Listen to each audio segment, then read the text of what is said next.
Welcome back, lady lads and gentle lads, to another foray into the Sunless Skies. I am Smastian, and today we're starting out from Port Avon, where we purchased a bunch of fuel and supplies, and from where, having completed another cargo delivery run, this time for the fancy schmancy crockery for some general or other, we now get to set off, hopefully not bumping into any unnecessary islands. Yes, as I was saying, we get to set off down around Titania, covering this side, hopefully. And the further hope is that this time there won't be any bees to disturb us in our journey.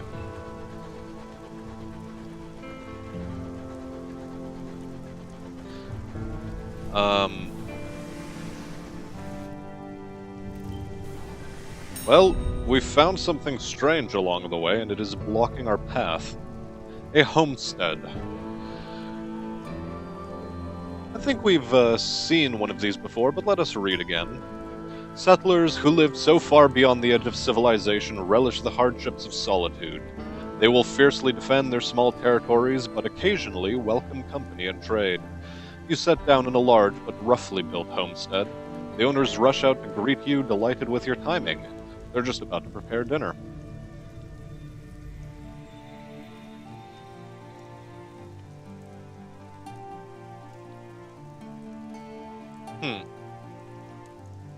Well, let us eat our fill. The homestead has remarkably well-stocked meat larder. A surprise, given that their livestock consists of a single mangy goat. I know where this is going. The meat is gamey and rich, seared and salted, with a thick slice of bread.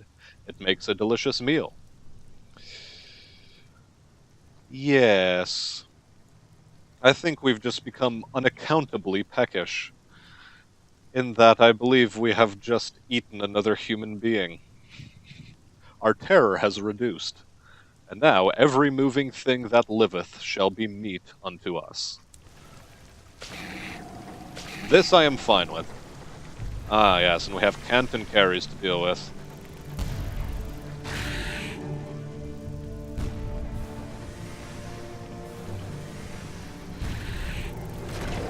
Very good.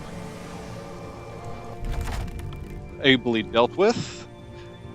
And the corpse of this one is neatly sheared, just like the corpse of the last we butchered.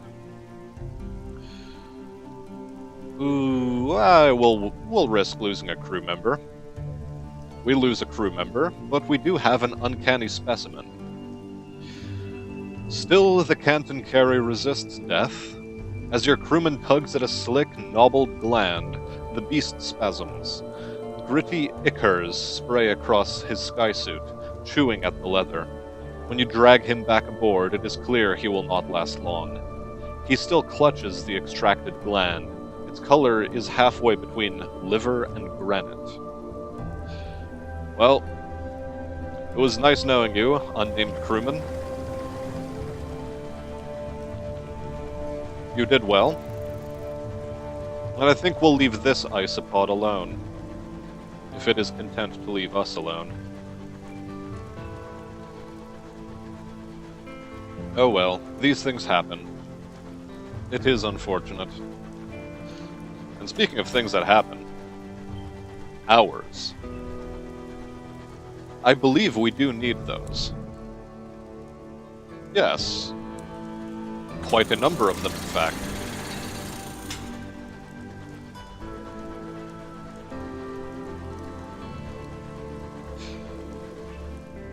I don't exactly remember how it is the bank system works in this game. Do I have to be specifically in New Winchester, or can it be any port? Because if I understand, it can be at any port. And yes, there's this thing that requires assaying, and I have yet to find ways in which to assay.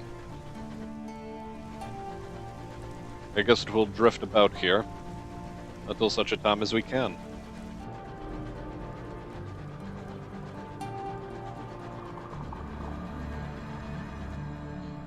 Now, we hope there will not be bees, for their buzzing makes us anxious.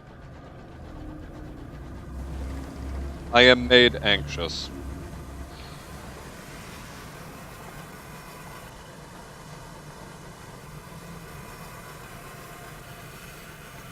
I wonder how easy it is to kill these buggers.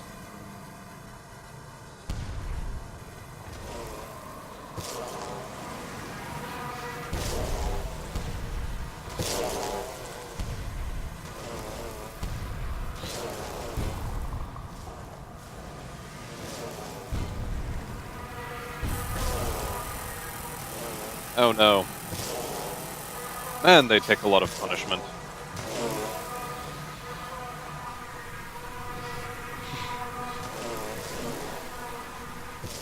Oh no, I think we may have died here.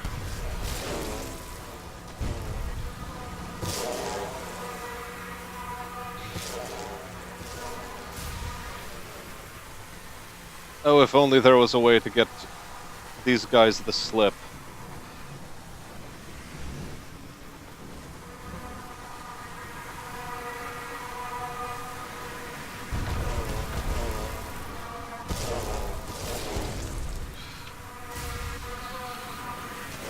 Oh no!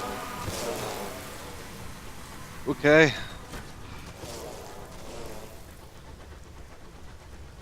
Right.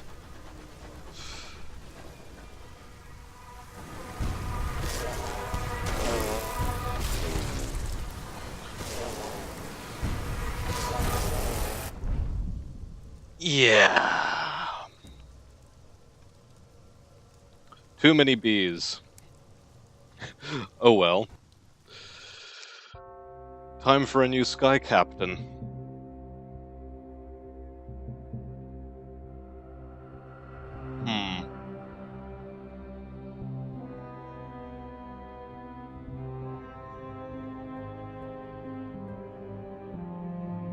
Well, at the very least, we shall start at level 4. We've gained a partial chart and inherited 626 sovereigns. And they've managed to reclaim the Orphean as well as a Cyclopean Owl and, well, the 2 Jerusalems.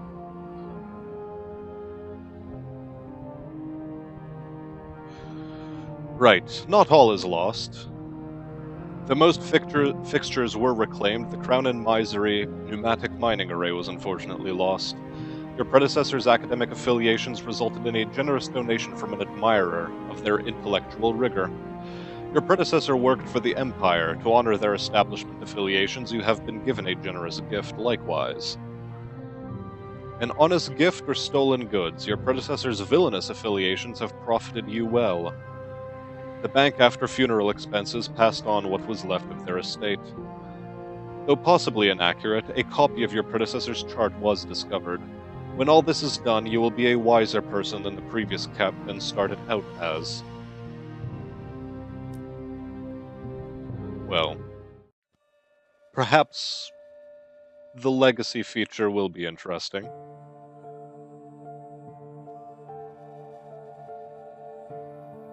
Now then, I think we'll start as an academic this time around. A student of sciences, the arts of philosophy. High mirror skill, very good. And likewise, we are a student of literature. Once the most indulgent of studies, now the most seditious. The Ministry of Public Decency has gutted the libraries. Because I think reading was made illegal at some point in canon. Let us increase our veils then, the skill of deceiving and evading, and affiliates you with academe. Likewise, we shall pursue wealth again, because a comfortable retirement would please us. Yes, let us randomize.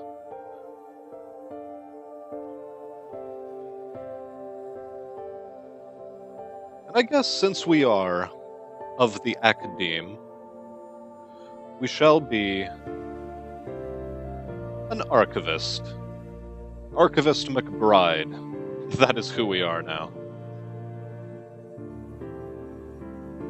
Given that Smastian is now dead. Oh well. Let us continue with what we have here. And start.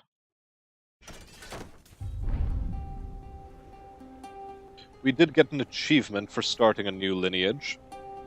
And we get to choose a facet off the bat.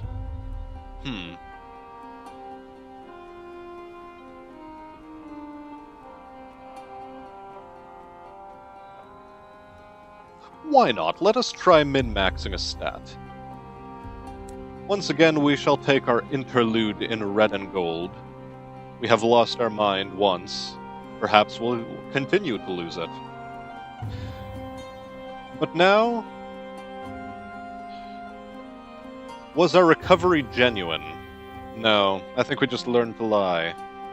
We said what we had to, and they sent us home. Even now, our world is red and gold and splendid. Furthermore, I think we shall continue along this vein.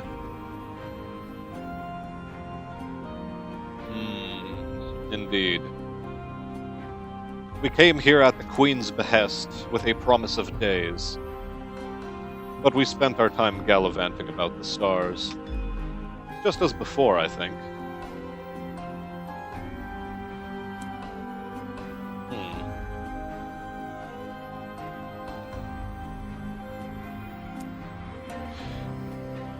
And can we continue to min-max our stats? Ah, yes.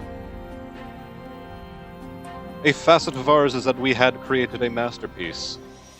You would not let your education go to waste. I poured years, sleepless nights, setbacks, and research into one great work. They called me brilliant, eccentric, and obsessive. They said it was a waste of time. They said it was impossible. But I proved them wrong. What were the fruits of our labor? Indeed, it was a scathing critique of the new astronomy. Sounds fitting, given the kind of university life I led. And concealed within its 3 comprehensive and erudite volumes, which are approvingly stamped by the Ministry of Public Decency, is an encrypted but spirited call to revolution. No doubt this will make some folk happy. And yes, we start now with a skill of 40 mirrors and 26 veils. Our hearts and iron, not so much. And as before, we get to recruit the incautious driver with our little stipend. Very good. We will take on again the fastidious inspector, to whom we've offered passage before.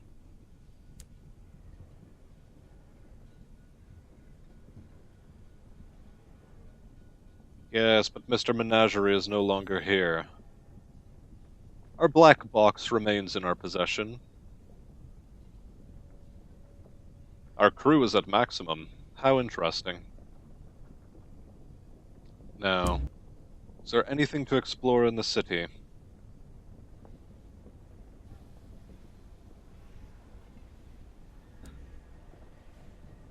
Yes. Continue. Oh, and yes, we should respond to the distress call. Absolutely. Yes, that of the retiring filmmaker. Somewhere in Hybris. But now, let us visit the Promise of Days, where we can introduce ourselves. I think they will offer us a bit of a tip, as they did last time. We shall ask them how to make a fortune through trade. And what of the new good prospect? Urgent delivery of seeds. Ah, yes, okay. So it's just the same as before. Ask about bargains. Yes, yes, yes. This we know. All of this we know. Now then. In the shops, we go to the bazaars, get the seeds from Magdalene's, And the literature for Polymar, Polmir and plenty as well. We might as well. Abraham's engineering, how about you?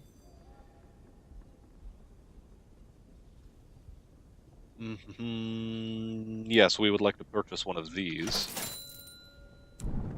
And immediately apply it as we had before. For it is quite useful. And based off of how our chart looks... Ah, how interesting.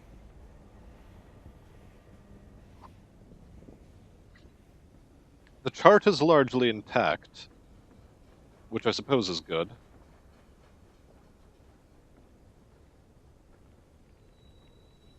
But we do need to go to all of these ports again. Ah, well. No matter. We shall take it in stride.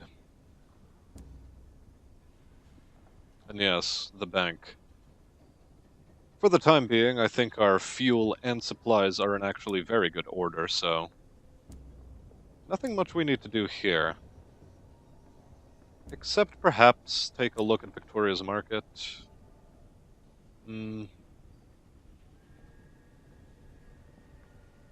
Yes, nothing much really to be gained here. Nothing to do but set forth on our journey yet again.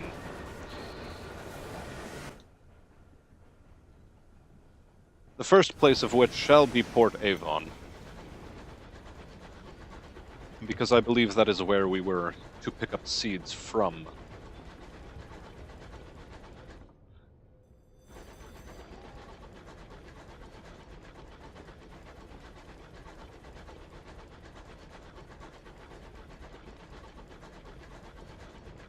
I was really wondering what the legacy features would be like in Sunless Skies, and they seem to be quite generous compared with Sunless Sea, which just forced you to start over from scratch each time.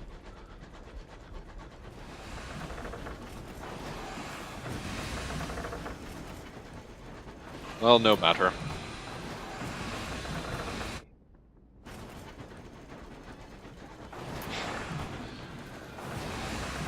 I should have known better, that there would still be bees about.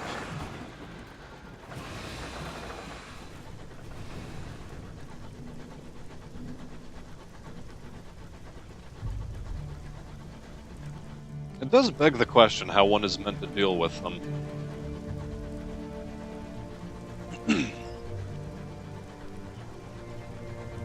Presumably there are ways. I am not familiar with those ways, however.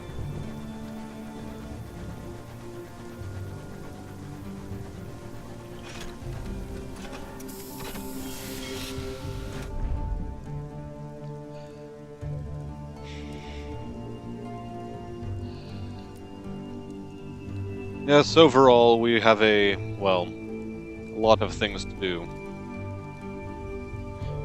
Let's share gossip with the locals while we still have some.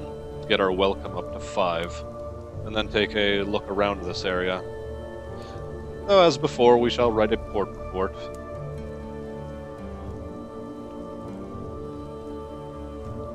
Very good. Now is about the dock. Ah yes, the repentant devil who looks for passage. I will take him on. Oh, and I nearly forgot to instate my officers correctly. Ah well. Now, before I do anything else that's stupid, I should probably get my hands on these seeds for Magdalene's. And... have a look about... the village green, perhaps.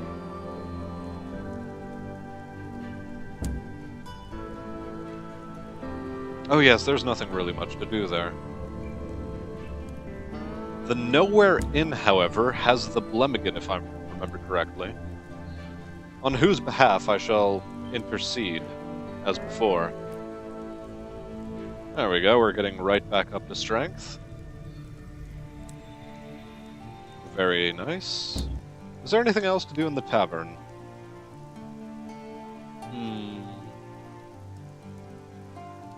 We could read a work of speculative fiction. In the nook by the fireplace there is a shelf of magazines. Each contains a story by the local author, the Turbulent Fabulist. Perhaps we'll find out something about a new character. The Fabulist's work has been accepted in a number of publications, including Murgatroyd's Miscellany, Hearth and Haven, and The Seasonal. He is prodigious. Which story catches your eye? I guess we can start with The Eyes of Heaven, being a thrilling tale of discovery and danger in a sky heretofore unknown. They burn the charts, for what use were they now? The incorrigible thundered through an empty, unnamed haven, blown with a frost wind. Ahead, a new sun blazed, the size of a penny through the forward windows. There was a long way to go. Well, I am briefly without terror, but I have gained a sky story.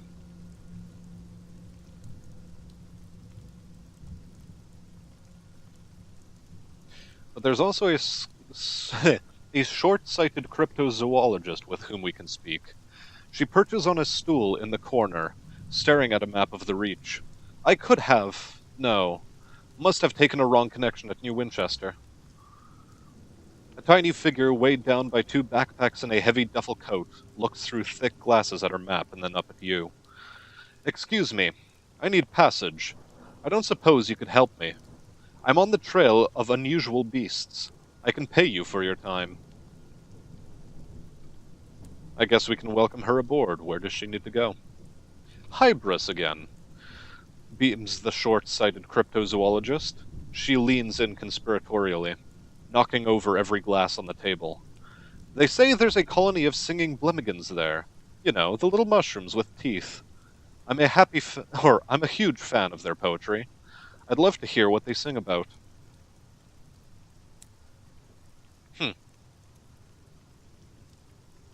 The short-sighted cryptozoologist almost aborted someone else's locomotive. A kindly stoker guided her the right way and onto yours. And I guess that should do it, except for one last look at the Cyclopean ruins, given that our mirror stat is so high. We succeed partially. We wait until the lights in the cottages have all gone out before we begin our starlit work. Our crew silently clear the mossy rubble and set to prying one of the vast stones from its setting. Suddenly your lookout hisses a warning. Someone is coming.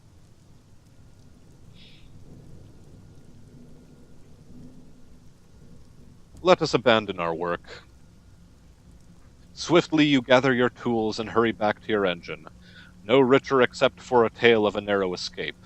The villagers will notice someone was digging at the ruins, but they have no reason to be more suspicious of you than usual. Well then. I guess this is acceptable. Oh, and yes, we can speak with the incautious driver, with whom we need to gamble. Yes. We can play a round of cards and fail, and we've seen this text before, so I will not read it. But I've run out of money, seemingly.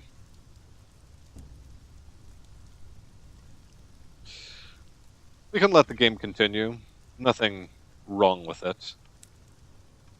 And now we talk to them about the weird green stuff flowing out of their ear.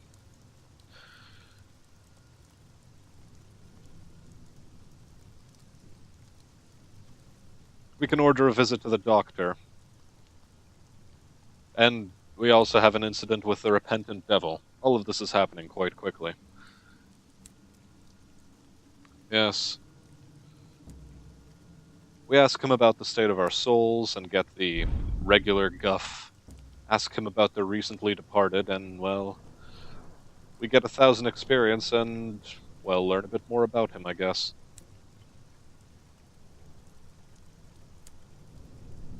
And we leave him alone for the time being.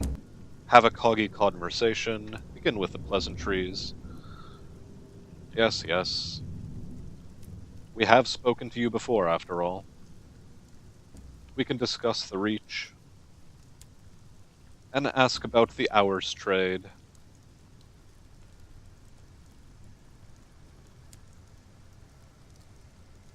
Ask about the Winchester War, even. Tell her that we side with London, as we want to explore that a bit more. Inquire about her work, why not? And then we move on and ask for news of London, I guess.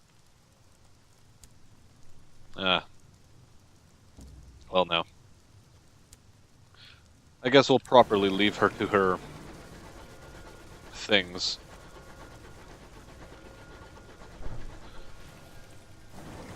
And I do believe I hear something. Something shiny.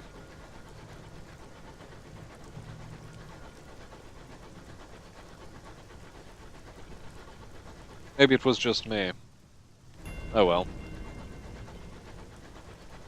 We find Wilkinson's stead, which is good for some XP.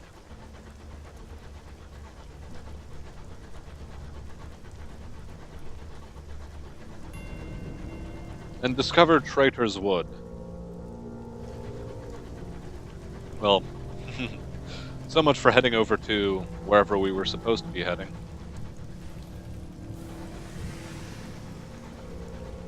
Maybe we'll discover Hybris.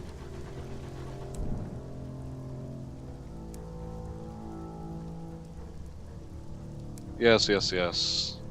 It's you. Hybris lies to the east, northeast. Ah. Then to what end am I heading west? To find trouble, no doubt.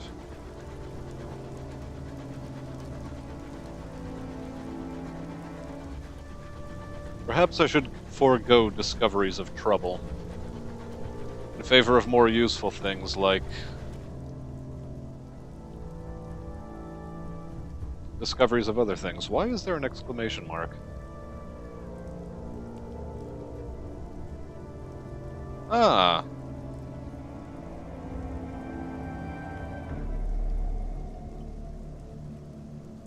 Fuel and supplies. Oh, I never knew I could actually click on these. How nice. Exports jumbles of undistinguished souls, do they? Gourds of Chorister nectar. I guess this, all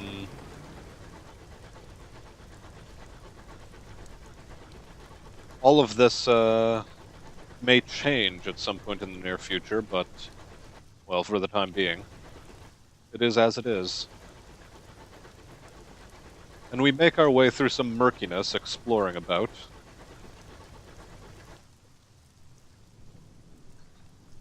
I guess before passing north, but I stopped clock.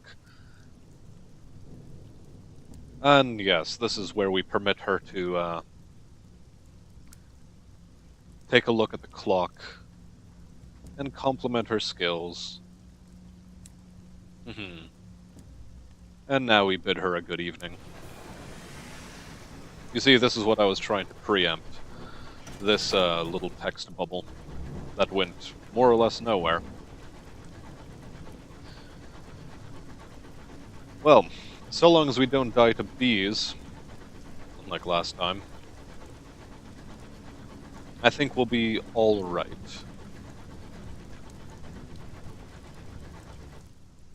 Because those bees end up doing quite a fair bit of damage, and I'm not much a fan of that. We'll also send out our Hooty companion.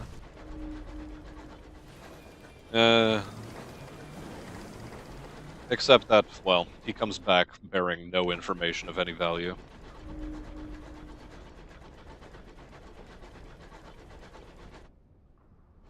And we discover a snowier part of the Reach.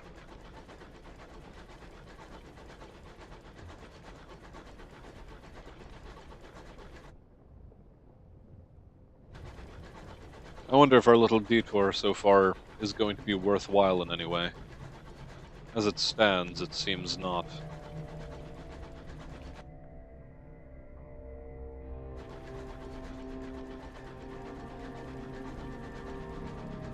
Oh, no matter. We are making our way over to Magdalene's in, well, a bit of a weird way, admittedly.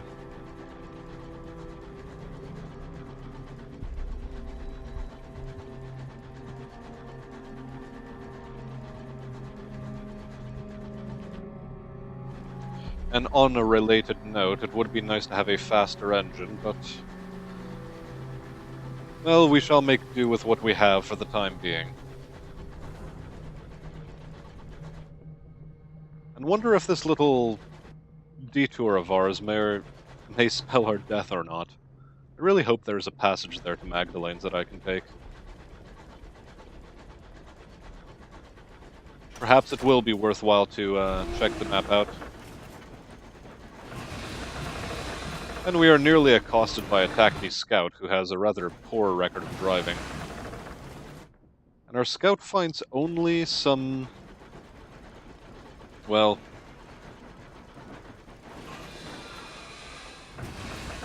something valuable, presumably. Ah, salvage. Indeed, supplies would be very useful right about now. Or crockery. I guess crockery will have to do. Oh well.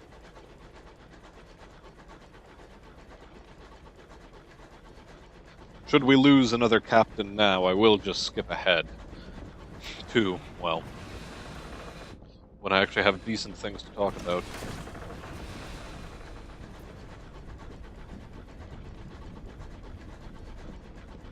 But for now, I shall instead be intrigued by this place. Why is it so cold and snowy on these, well, outer reaches of the Reach, and why does this look like spider webs? Why does this worry me so? I would prefer not to be worried by this.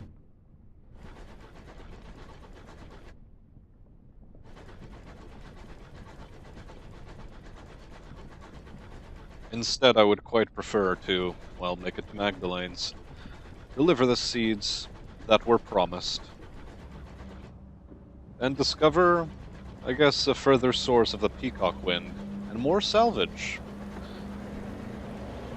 One hopes that this time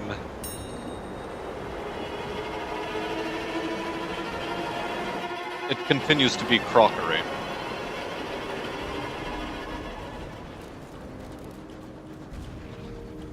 Do our boys just not like being inside the peacock wind? Is that what was up there? Oh, I have no clue.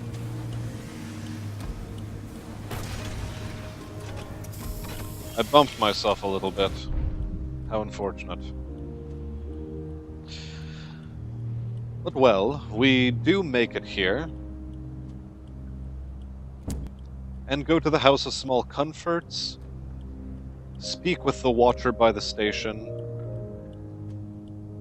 about the special delivery.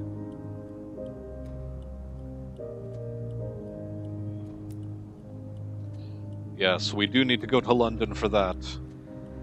And a port report must be written, of course. We could speak with an attendant. Yes, we get the same old text blurb as the last time around. Observe some guests going in for treatment.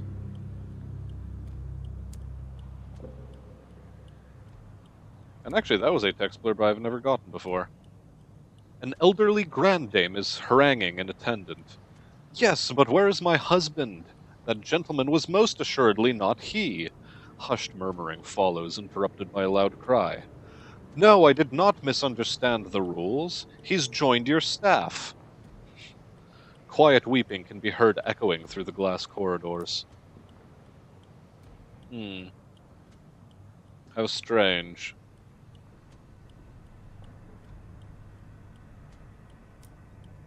And yes, I believe we will be rebuffed by the amenable host should we continue to pursue that option. There is nothing for us to recruit from the market, however. For the time being, we are fine.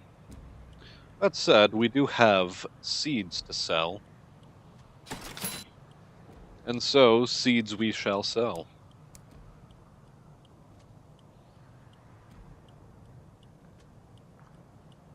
There are also crates of carefully packed munitions to purchase.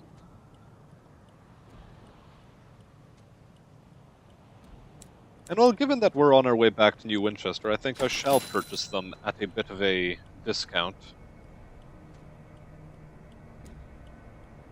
So that we may then use them for a prospect that may or may not come down the line.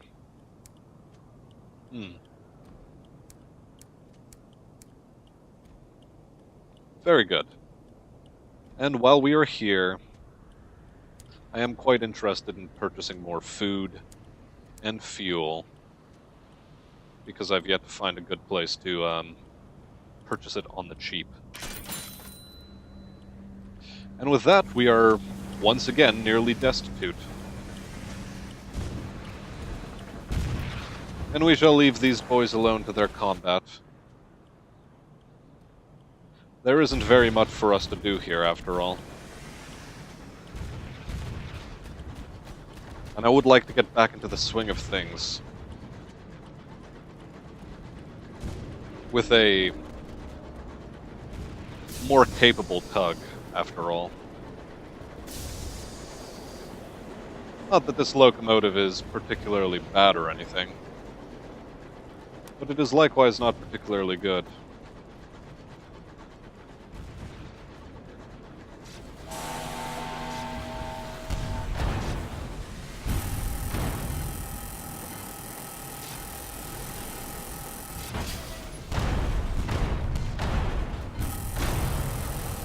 Ah, there we go. Just a slight bump on the hull. And some cargo to loot. Well... We may have wasted our time, especially now that we have 4 crates of carefully packed munitions. I guess we'll jettison that. Oh well. Should have kept some hold space spare, I guess. No matter. We are soon going to arrive at our destination, one way or the other. Although, well...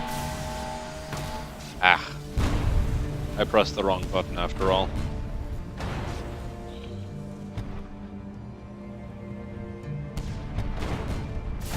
And I, again, pressed the wrong button.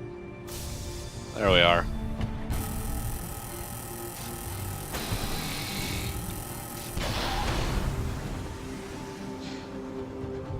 And yes, once we'll get good at combat, these will become trivial. But there. We gained hull in the manner we would like to gain hull. We'll turn off our light for some time.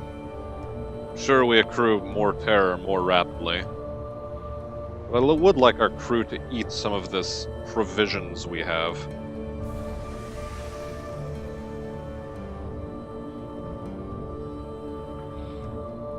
Because we are once again dealing with a case where I need to get rid of a bit of cargo space.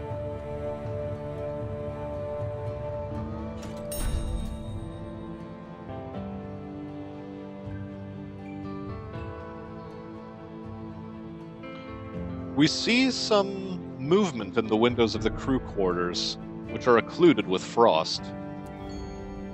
And we are successful and have gained supplies. Your signaler fetches their signal lamp and flashes a patient message into each portside window. There, a faltering glow burns in the frost. Someone has struck a match. You dispatch a boarding party. They retrieve a survivor who is too weak to work, but will share their hoarded supplies with you. Well, very good.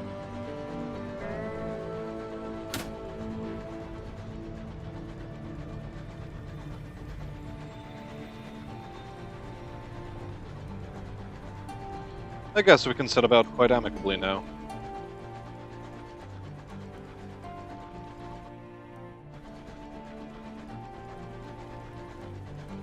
And is it just me, or are we moving faster than we were previously? I think it might just be me. Well, no matter. We have port reports, which we would like to bring forward to the company house, because, well, our duties to the Queen demand it of us.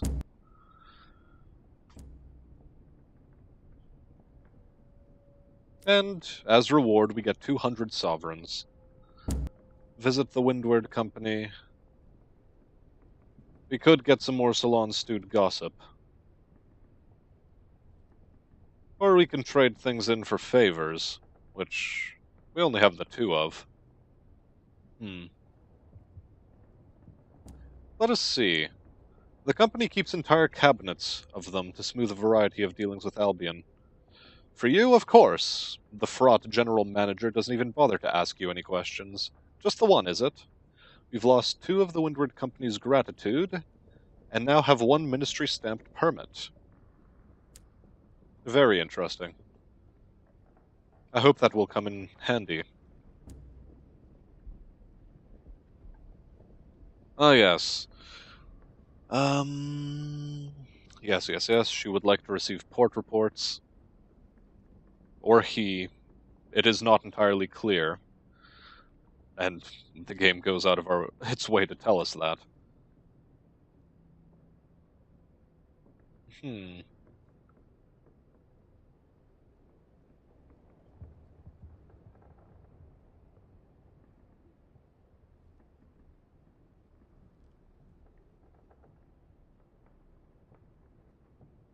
I guess that's all there is to do right now, anyway.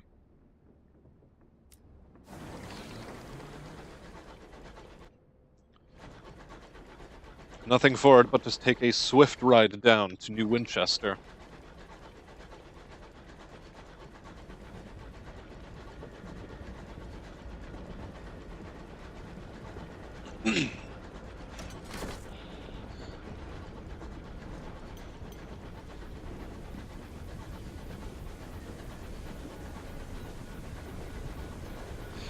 And we are back where we started our journey. We shall deal with the bank briefly, but first we shall hire on the fortunate navigator. Indeed, we want as many officers as possible. Now all we need is a quartermaster.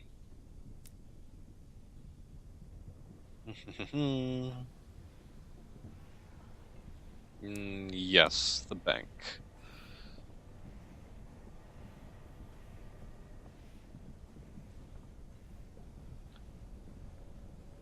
We shall hold on to it in here for the time being. Although Port Prosper is demanding things of us. It needs 3 carefully packed crates of munitions, and it lies to the northeast of New Winchester. So northeast. Okay. Well, as a matter of fact, these did come in handy. What do you know? In Victoria's market, we shall take on some more provision, as that will come in necessary and handy, and so on and so forth. Quite.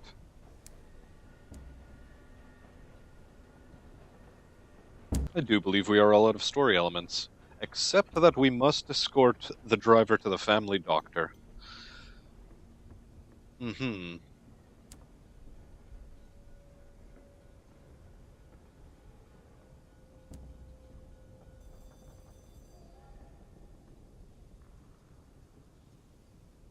There's not going to be much we find out from the Gazette. We only have to speak with the driver a bit. And, once again, the well. We shall set about searching for the well soon enough.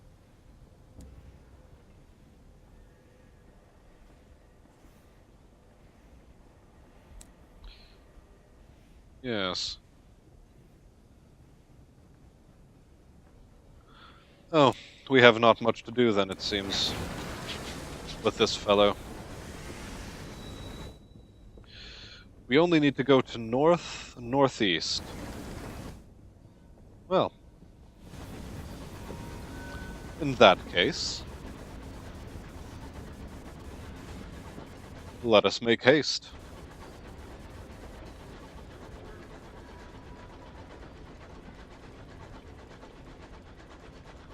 Hopefully our fortunes will prosper. Unlike last time where we found out a great deal about how painful it is to run into bees.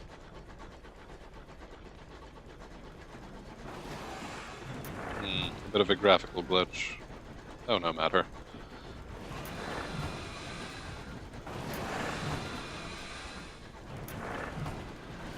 These tackities are twitchy folk, and I don't much like them for it. They seem agitated. Far too agitated for my liking, certainly.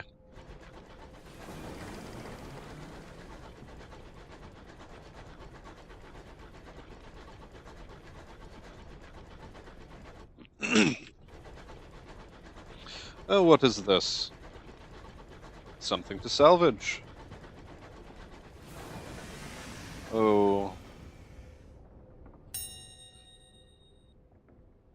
Fine. Let us jettison some of that cargo. In exchange for more of the same. It was supplies, wasn't it? Oh well. Northeast. Just how far away is Prosper going to be, I wonder? Maybe our Cyclopean Owl will let us know. Ah, yes. Nothing to report save for marauders and a touch of the skies. Yes, we've had to deal with this before. And confining them to quarters loses us the crew member and gains us 2 terror. A pity.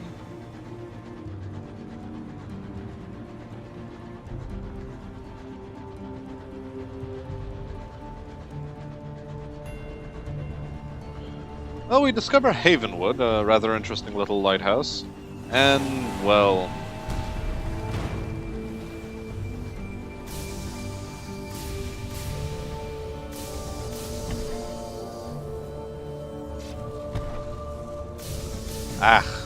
I've been doing it the wrong way.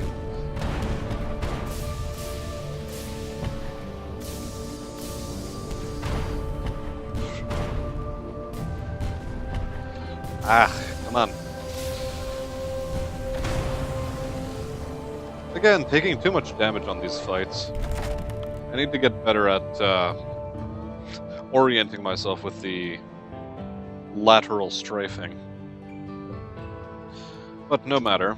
We shall get better at it, certainly, if we keep stripping these guys for their hull every time we successfully engage.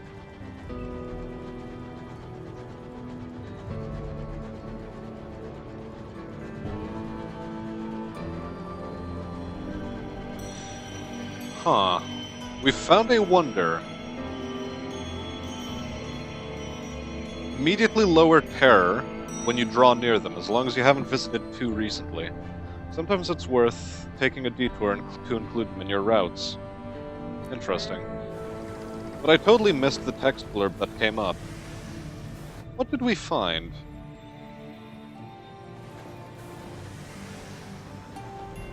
Memorial to the Unknown Rat.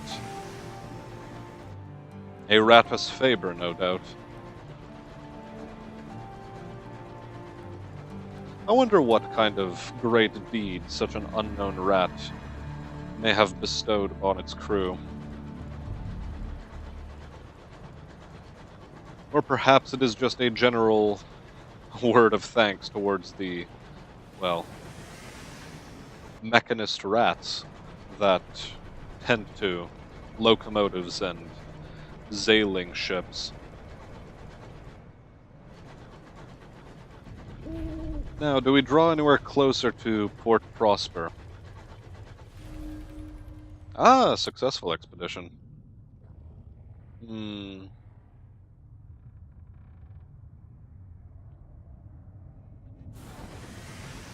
It is not, however, the port we seek. That said, our supplies are still in good order, as is our fuel. Perhaps it won't be too problematic for us to take this detour towards whatever riches may lie here.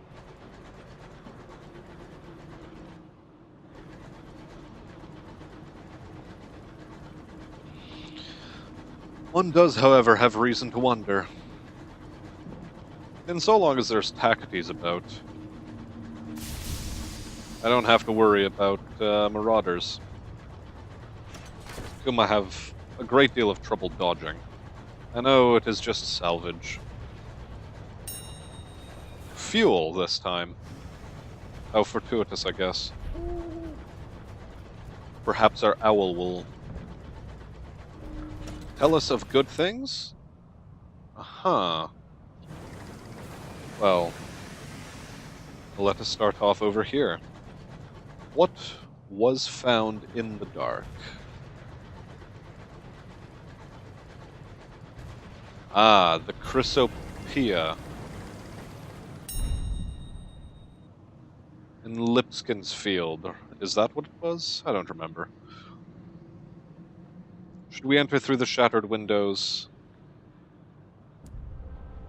We fail, and gain 15 terror.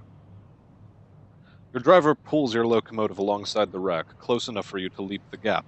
You squeeze with difficulty into the starlit bridge, where frozen figures sit at stiff attention.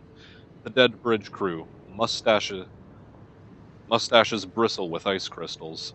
You pick a careful path between them. Something at the far end of the room has caught your eye.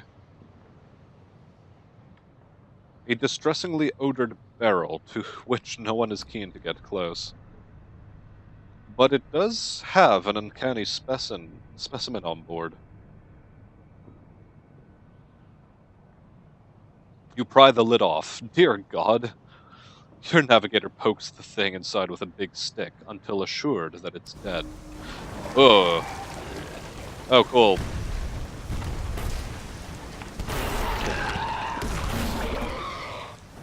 Well, the ship, it screams at us. I am most discontent.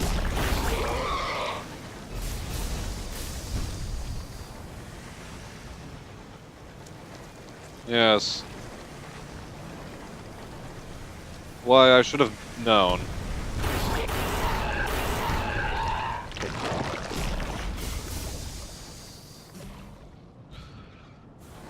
It seems to enjoy spitting purple globules at us.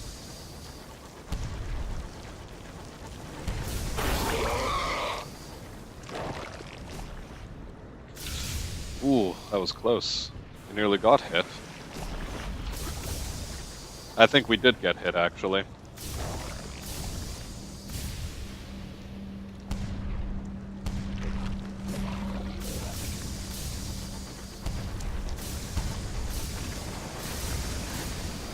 Oh, do please get away from me.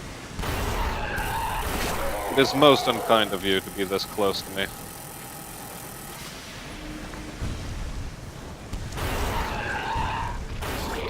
I would also appreciate a health bar.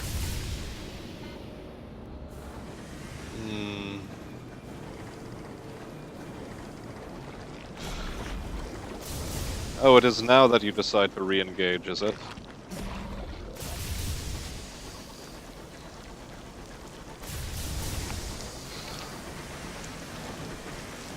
Well, now that we've dodged deftly as we could.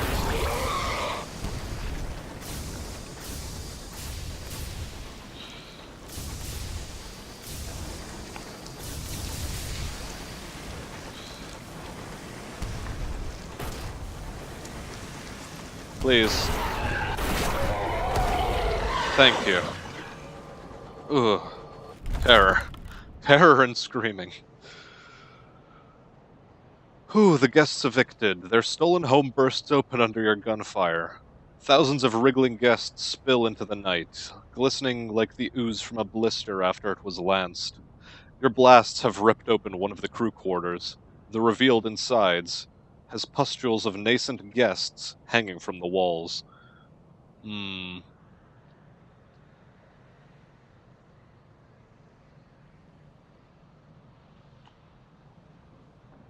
We do need hull repairs. We also need to lose terror.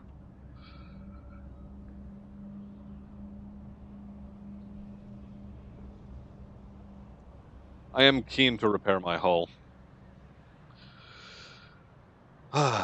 We salvage the scrap, and soon the sound of hammering resounds through the hull as engineers apply steel bandages to her scars.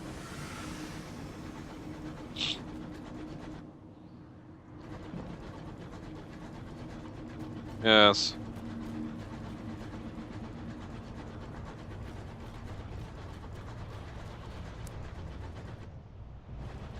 Oh well. After that stressful encounter, and a rather risky one too. One in which I'm not entirely certain how I lost so much hull in, but okay.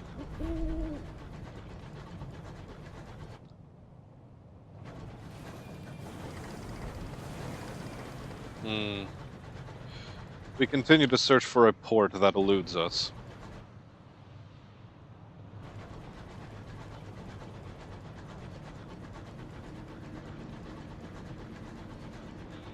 Perhaps if we continue our journey northwards, we may find it.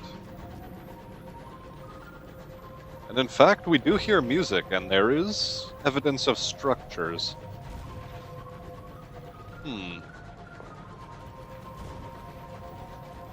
Indeed, what have we found? The music has changed. Ah, there's the port I think we're looking for. As well as Tacites and a dreadnought, no doubt, getting into a scuffle with each other.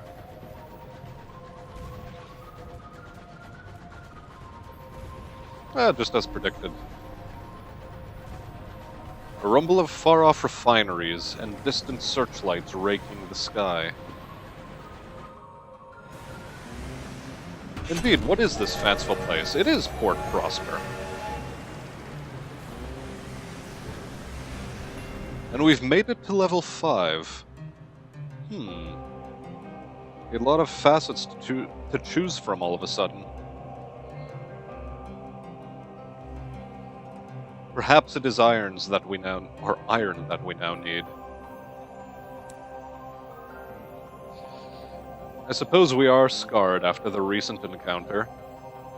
Indeed, an attempt on our life was made.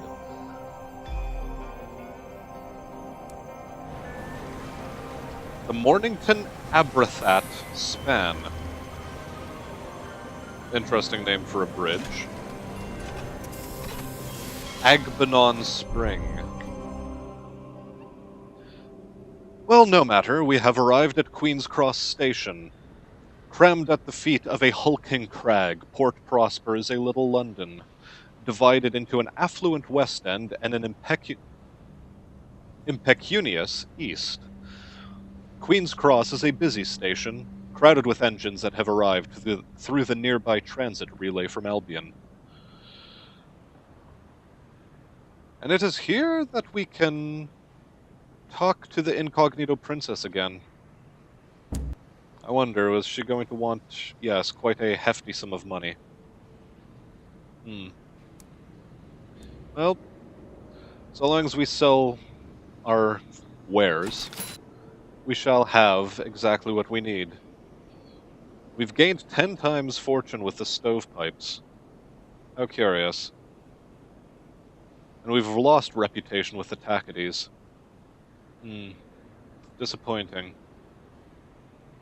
And a sniveling Spirifer is selling us souls at the discount price of a whole 55 sovereigns.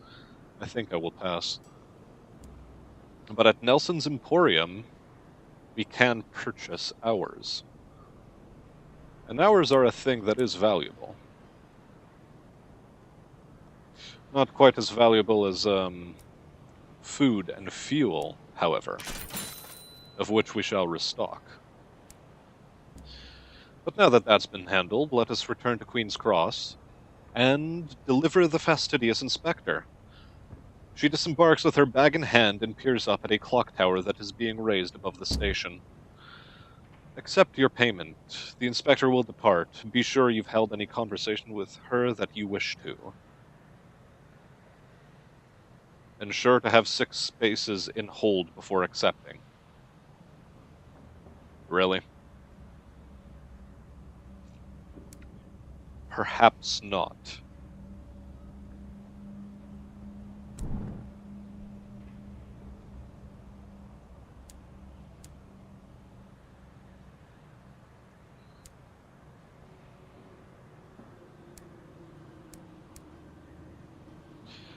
Oh well. No matter. We shall deal with this in stride, I guess. Oh, in what way shall we indeed deal with this? I guess we are gonna be forced to sell some of this.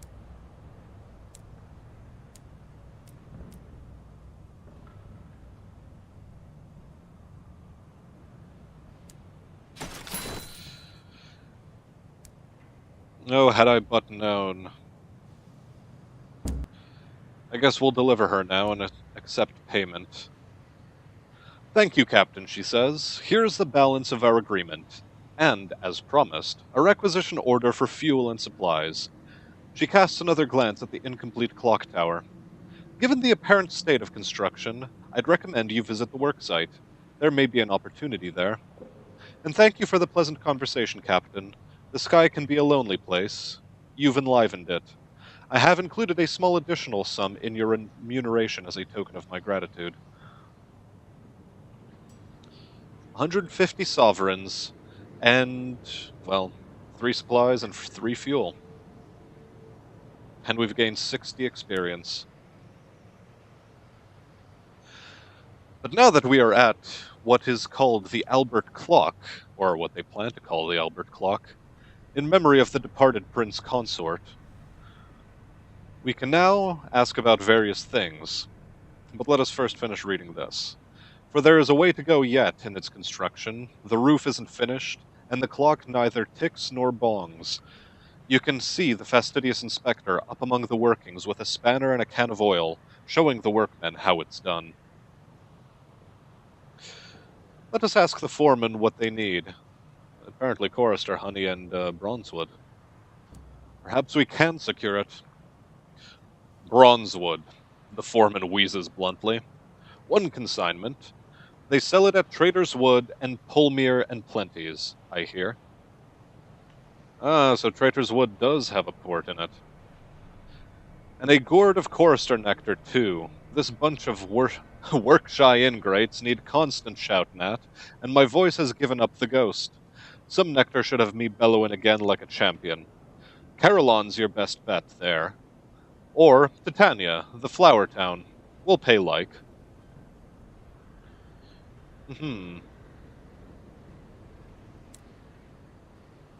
Yes. Let us leave for other business. So, the narrow streets of Port Prosper. Huddle in the shadow of a great crag. Yes, yes, yes, I think we've read this already. And yeah, we do need to write a port report, despite the fact that very little happens on Port Prosper, but someone might take an interest. The factories continue to belch out smoke, while over the bridge, hopeful crowds gather outside the Admiral Nelson. Lovers can be seen strolling arm in arm along the promenade, at a respectable distance from their chaperones. There was a brief protest outside the Windward Company factory, swiftly quelled. The scones at the Nelson were as good as ever, though the piquancy of the jam was less than might be desired.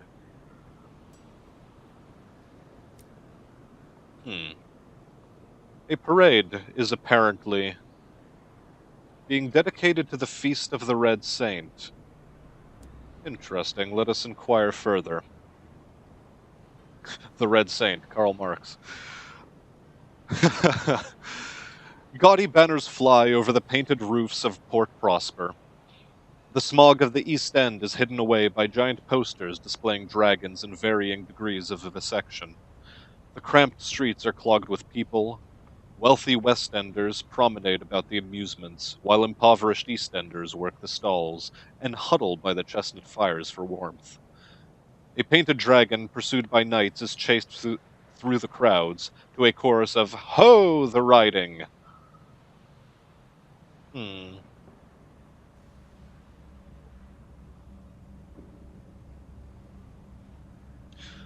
Let us mingle with the West Enders. The hats, the crinoline, the starch that gleams on the mustaches. You're sure you'll fit right in. Well, hopefully.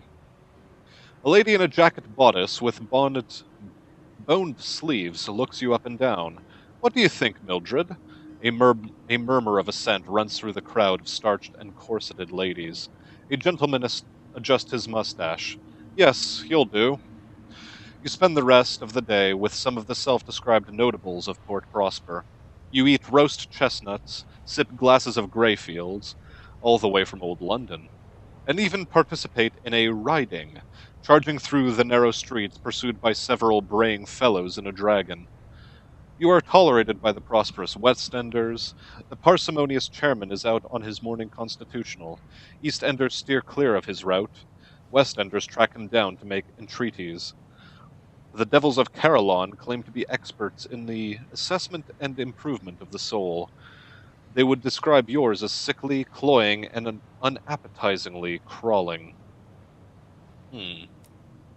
Disappointing, I guess. Is that all there was at Port Prosper, then? No more? No more, it seems. Well, let us ask about the Albion Transit Relay. There are things to inquire, after all. Specifically, how do we get out of this zone and into others? The Albion Transit Relay lies in a cul-de-sac close to the Port Prosper dock. There, locomotives can secure passage to the far-off territories of Albion, where London lies. Inquire about its passage. Another captain may have useful information about the relay, after all. A garrulous captain is delighted to have an excuse to talk. I'm happy to help, Archivist. Happy to help. They point down the docks. There you are. Keep going past the port. You can't miss it. If you've good eyes, you might even be able to see it from here. Passage ain't free, mind. You can travel first class if you have a ministry-stamped permit, or you can bring a couple barrels of ours to travel second class. Ah, so this is where the ministry-stamped permits come into use. And it does sort of make me pause and wonder whether or not it is worthwhile yet to go to New Albion or stick around in the Reach for some further length of time. Well, I guess I'll speak with the parsimonious chairman in order to find out more things. And I guess that means I'm staying in the Reach. The offices of the Windward Company on Port Prosper are elegantly appointed, if acquainted, or if antiquated. Paintings of old London adorn the walls. The parsimonious chairman has work for ruthless captains. He sits behind his imported mahogany desk, a decanter of brandy at his left hand and a series of neatly stacked reports at his right. A fire has been lit in the cavernous hearth. It is too warm. Well, he promises an opportunity for profit. Let us listen. He pours the brandy into 2 glasses, then produces a ruler to measure the amounts. Stingy fellow. To business. He smiles, revealing the extensive damage to his teeth. I was a pugilist back in London, a young man's game. He stands at the window watching the starlight bathe the sloping streets of Prosper. This place exists because of constant work, from the politicians who planned it to the pioneers who built it. to the soldiers who even today defend it from the Tacades. We have need of much more of such work. Bring me nameplates from Tacady engines. We keep lists, and you will be rewarded. I will hunt Tacady locomotives and provide their nameplates for the parsimonious chairman. I guess so. He refills your glasses. Cheers. Your glasses clink as another wash of heat comes from the hearth. I'm glad that there are those in the Reach dedicated to our vision. Well, I guess we're going to be hunting Tacades now.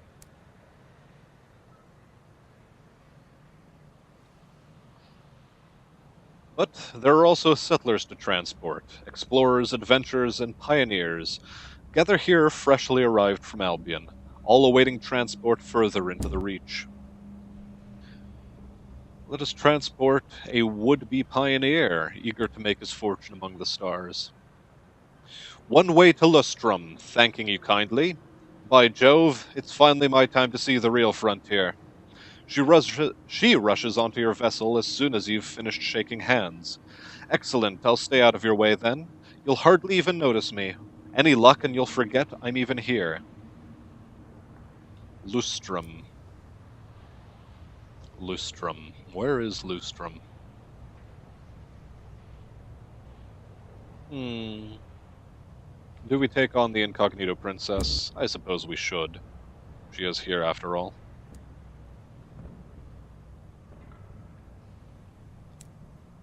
And besides, we would have picked her up at some point anyhow. But that about does it for, well, anything we'd be doing hereabouts. In our possession are passengers.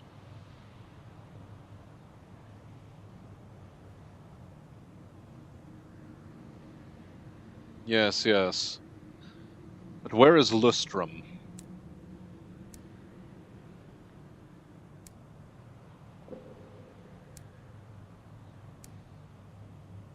Good question.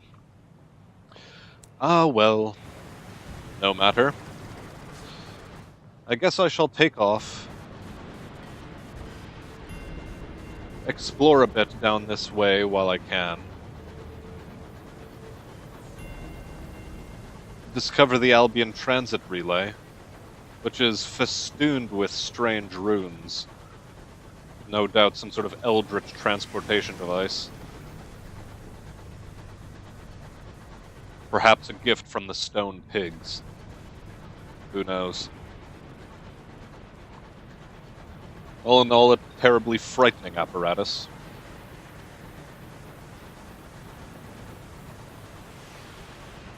Although the temptation to go off to New Albion is mounting.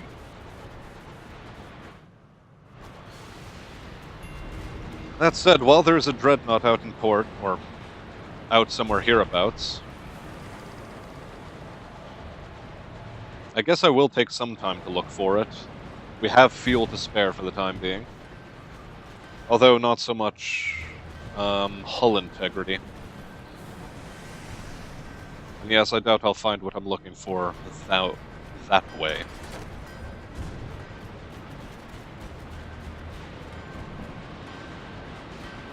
So what shall I do then?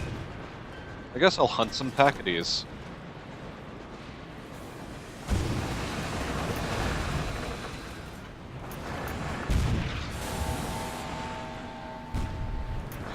Oh, it's a marauder.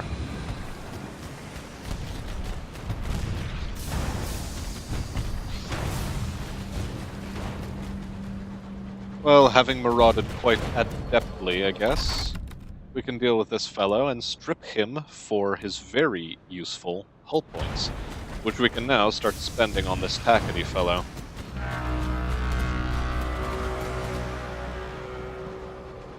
Was that a warning to us? I do believe I was trying to help.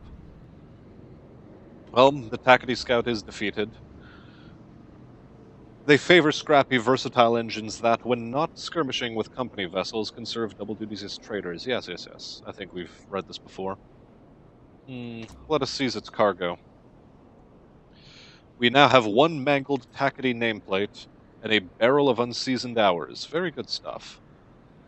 These guys often carry natural resources they have hewn, farmed, or mined from the Reach.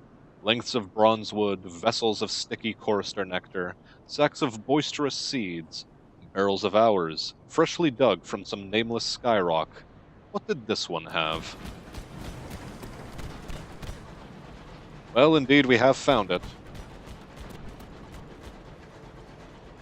I'm curious to know what those guys were shooting at now, but honestly, I don't suppose I much care. I dealt with what needed dealing with. And now where shall I set upon? Magdalene's again, perhaps? We could explore more of the map, after all. And our terror has risen. Maybe it would be good to visit Magdalene's, discover more story snippets. Perhaps it is time. Nay, I will go so far as to say that it is time.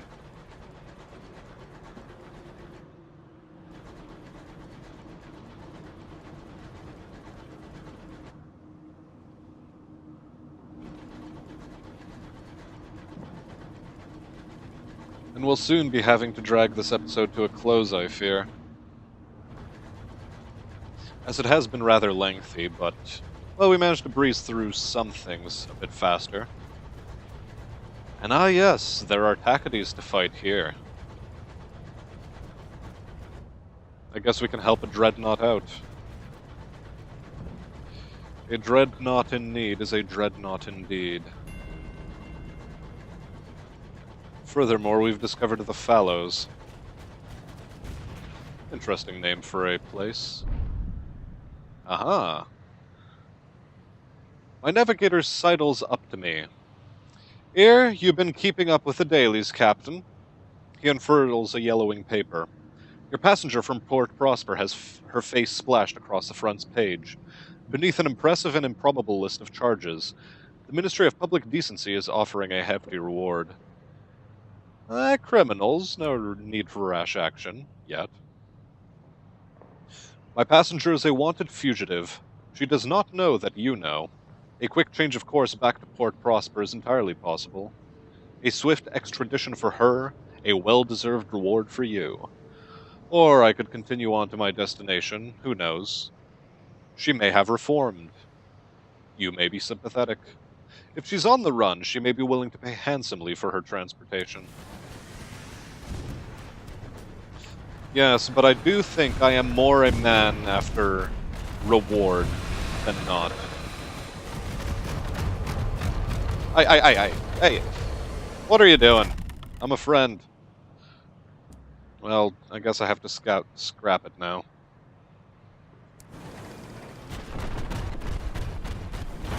Just refuse to stop firing. What a lovely gentleman.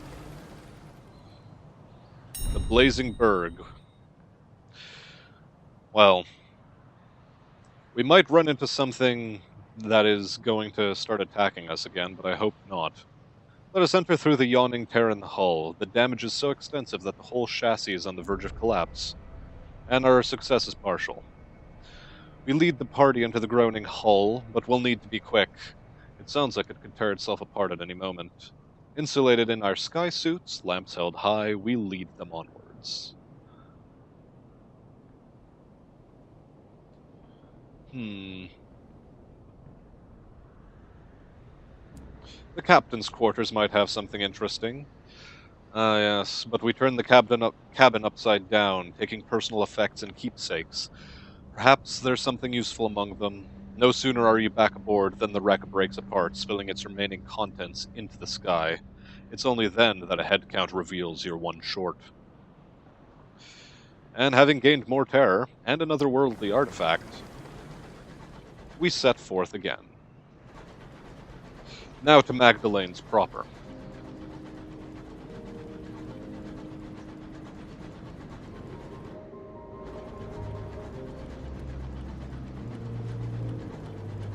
Indeed, we now have need of its services. and of its music, which is really nice. Very soothing. So yes, the House of Small Comfort, where we shall write a port report first thing, foremost, and so on. Let us observe a guest, maybe something interesting will happen. A trio of guests is going in together, all dark-haired and straight-backed. Yes, I know it's not the real thing, but I'd like a sense of closure, the tall woman says. What rot, barks the short woman next to her. You want to argue over the will again. I have told you once I am not giving up the spoons based on a charlatan's say-so. Do be quiet, please, the one man says.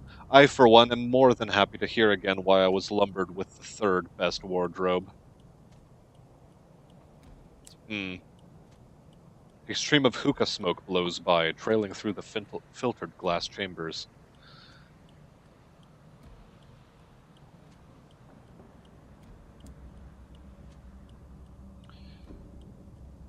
We speak to one of the discharged, a poet who staggers through the doors clutching a sack of wine. An attendant steadies him while eyeing her colleague meaningfully. A mark is added to a name on a record book. A waltz can be heard from the upper floors. Someone has requested the recreation of the Sapphire Jubilee. Perhaps a meeting with the amenable host? No. Still nothing. Well. No bargains on the bazaar. Or for that matter in Beatrice's exchange. What do we have in our hold?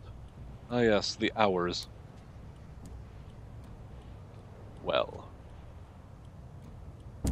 The keepsake market, perhaps. We already have an otherworldly treasure. We don't need more yet, do we? Ah yes, whiling away the time with other captains. This is what we came here for. Let us reduce terror by 50. Or by paying 50 sovereigns. After all, there's always someone interesting to share a drink with. The Blythe bar in the reception is famously well stocked. Attendants are on hand to keep an eye on the clientele and ensure no one seeks treatment while too squiffy. You while away a few hours in the company of several windward defectors, a traveling magician, a pair of quarreling botanists, and one almost definite ministry spy, aided by the convivial delights of a bottle or three of starshine-tinted brandy. Terror is looking much happier all of a sudden.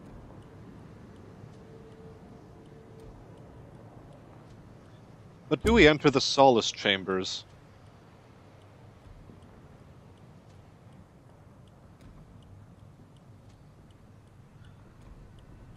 Let us explore. The skies are full of terrible wonders.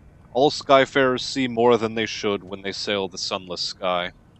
The sound of soft laughter and the occasional sob echo through the stained glass walls of the treatment chambers. An attendant sits guard before the door.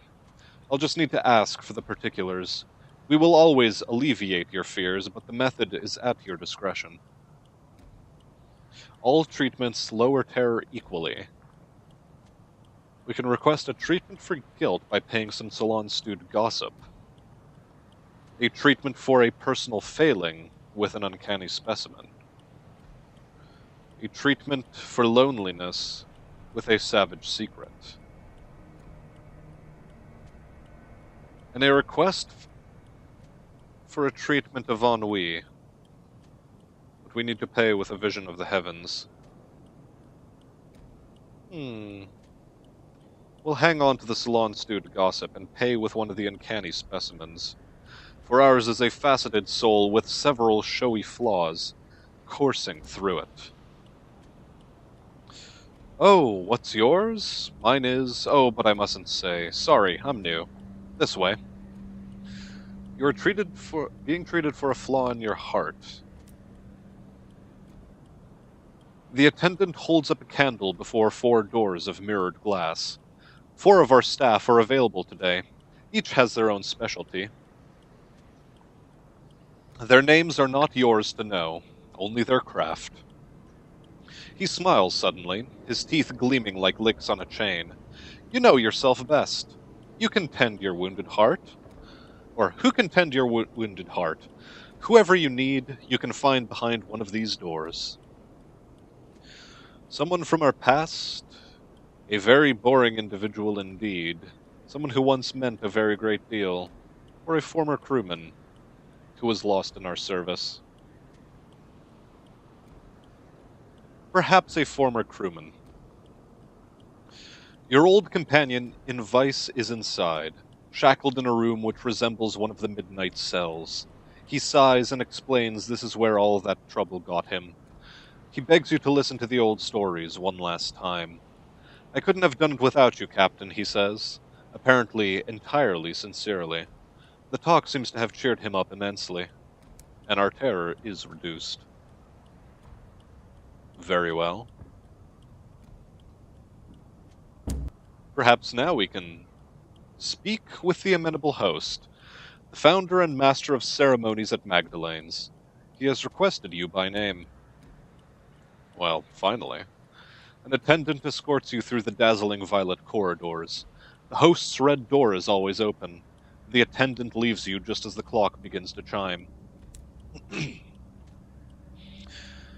The amenable host reclines on a couch of crushed velvet, a goblet of sparkling wine in his long fingers.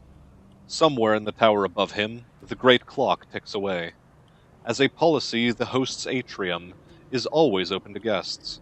He is available to hear opinions, friendly criticism, and suggestions. Today, he has a headache. He beckons us close to listen to a request. A sickness. His voice is soft and sibilant, like butter melting in candlelight. A guest who has become rather too attached to a particular attendant. He always requests that the same attendant appear in the exact same guise. The amenable host's lip curls in distaste.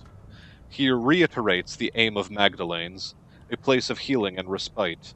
It was not meant to feed obsession or self-indulgent self-loathing. This guest brings sickness. I would have him purged. A dossier on our guest, if you're interested in helping. Yes. The amenable host reclines on... Oh, okay, yes. Take the lachrymose guest's dossier. The amenable host has requested help in removing a customer who is blurring the boundaries of healer and patient. An acting challenge. The amenable host smiles indulgently. I'm so glad you want to help. He produces a thin sliver of pages and passes them to you. I'd recommend taking on the role of one of our attendants. That way you'd be playing the role of someone significant to him. The amenable host sighs, reaching for his goblet. He knows all of our attendants by voice now. Someone new is needed.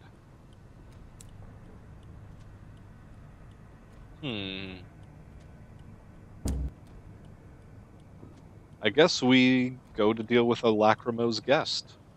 He stands on the threshold of the treatment chambers, his hands trembling. The attendants on duty have been briefed as to your involvement. I wonder what I'm getting myself into, really. How do you plan to deal with him? The treatment chamber has been emptied for you, should you wish to adopt a guise from his past. Alternately, he is stood right there. He does not seem to have noticed you. His eyes instead boring through the doors of the treatment rooms.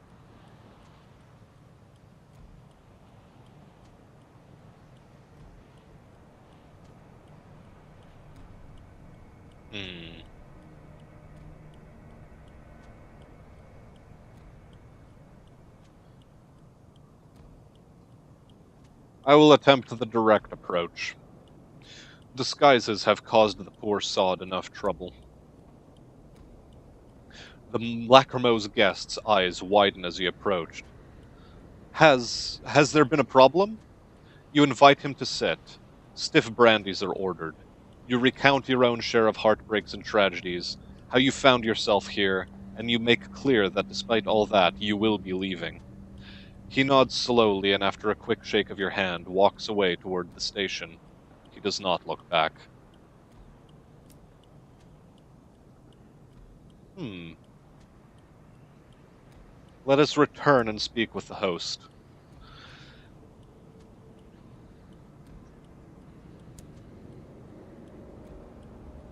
And let us tell him of the Lacrimo's guest's disappearance, or rather, parting. For better or worse, he will not be returning to Magdalene's. Satisfaction. The amenable host smiles beatifically. Of course, my staff will be pleased. It is a risk of our trade when our clients can no longer separate identity and illusion, but seldom pleasant. He sighs deeply, echoing around the chamber like a newly freed dove. It is a trap any of us could fall into. His face darkens briefly. Here, take this. He fishes around beneath his couch for one of his goblets. It'll fetch a pretty price. Take it with my thanks, and do visit us again. 100 sovereigns is 100 sovereigns. And with that, I think we'll close this episode. We started the episode off with a rather misfortunate event, chiefly that of our demise. But I think we've managed to progress past that and towards more interesting avenues.